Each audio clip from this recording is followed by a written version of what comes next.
irmãos e irmãs, neste dia 2 de fevereiro, nós celebramos a apresentação do Senhor Jesus. É aquele ritual bíblico, é aquele ritual religioso, onde os pais levavam o seu filho primogênito para ser consagrado ao Senhor.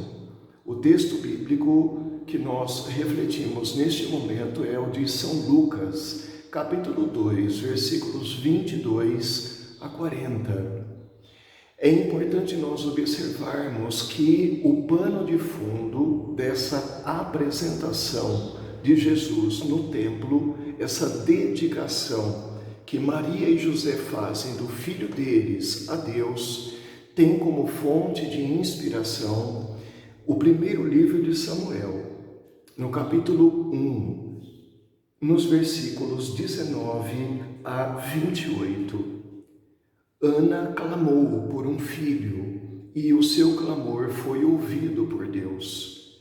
Ao clamar por esse filho, ela queria gerar um filho, ela que era estéril, ela gera Samuel.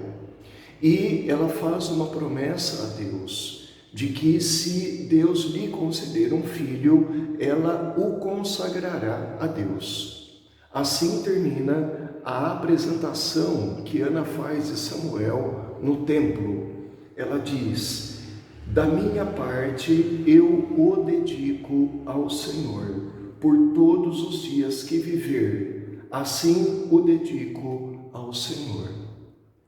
Tanto a atitude de Ana como a atitude de Maria e José nos dizem que nós podemos ver a vida sob duas óticas. Uma é a ótica do utilitarismo. Essa ótica nos faz olhar a vida e perguntar: o que a vida tem para me oferecer? Não é uma ótica cristã e não é uma ótica digna de ser chamada de humana, de solidária ou de fraterna. Há uma outra ótica, a ótica onde eu olho para a vida e pergunto: o que eu tenho a oferecer à vida?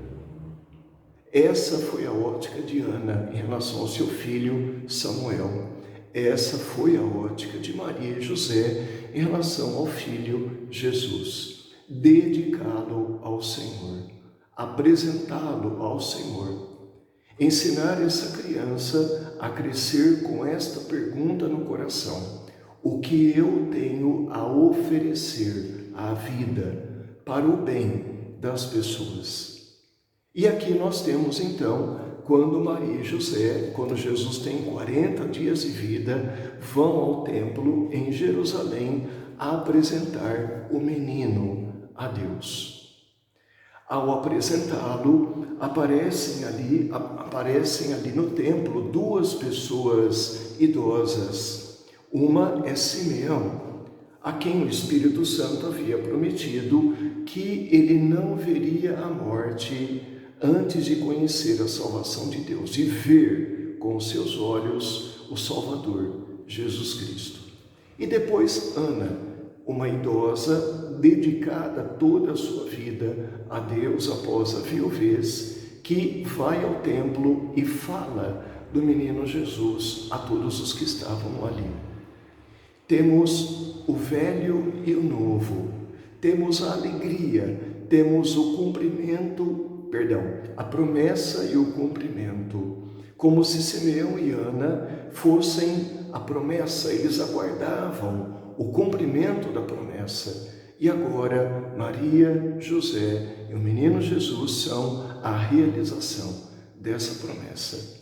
Há muita alegria, há muita gratidão, a ponto que Simeão diz a Maria, com muita alegria, que os seus olhos viram a salvação que Deus enviou como luz para iluminar não só Israel, mas todas as nações.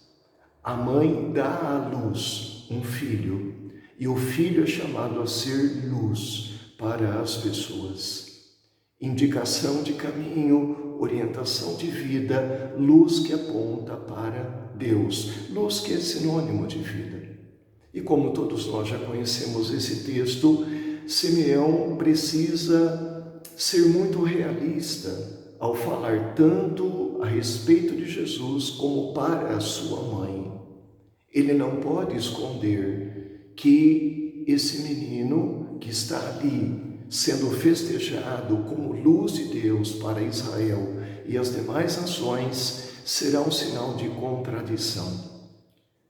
Será acolhido por uns e rejeitado por outros. E aí nós também precisamos nos entender como um sinal de contradição. O cristão que vive o Evangelho entra em contradição com o mundo. Aqueles que estão abertos ao Evangelho o acolherão, mas aqueles que estão fechados o rejeitarão. E depois a participação da mãe, quando Simeão diz a Maria que uma espada de dor traspassará a sua alma. Por que ele não diz isso também a respeito de José? Muito provavelmente, quando as dores se intensificarem na vida de Jesus, no seu ministério público, Maria sofrerá junto com ele essas dores, mas José não estará mais presente. Muito provavelmente já terá falecido. Então, nós também precisamos nos perguntar, na vivência da nossa vocação, na nossa apresentação diária ao Senhor, na dedicação da nossa vida ao Evangelho, ao Reino de Deus, quais espadas de dor devemos suportar em nossa alma, pelo bem do Reino? Obviamente, essas espadas de dor estão ligadas ao parto.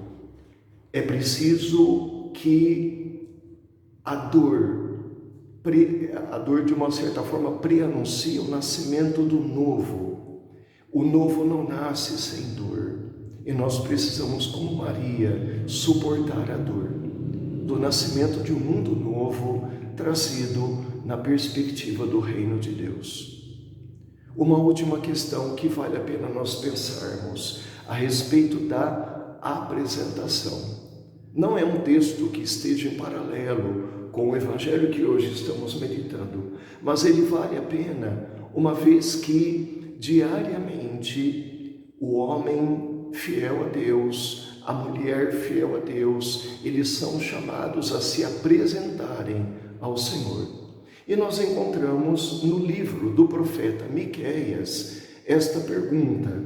O judeu fiel faz uma pergunta: com que me apresentarei ao Senhor e me inclinarei diante do Deus do céu?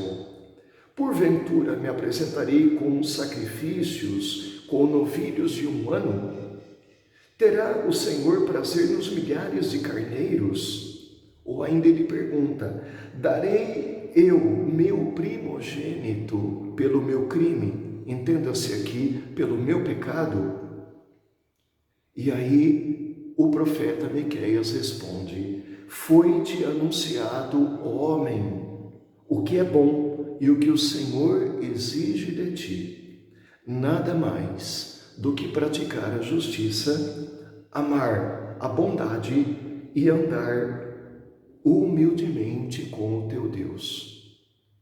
Portanto, essa celebração da apresentação do Senhor nos convida a fazermos de nós mesmos uma oferenda agradável a Deus, nós nos dedicarmos à causa do reino de Deus, à causa do Evangelho, nós nos apresentarmos diariamente a Deus com esta única coisa que Ele nos pede: praticar a justiça, amar a bondade e andar humildemente na sua presença. Abençoe-te o Deus Todo-Poderoso, o Pai, o Filho e o Espírito Santo. Amém. Apenas recordando esse texto que nós lemos de Miqueias, é o capítulo 6, versículos 6 a 8 do seu livro. Deus te abençoe.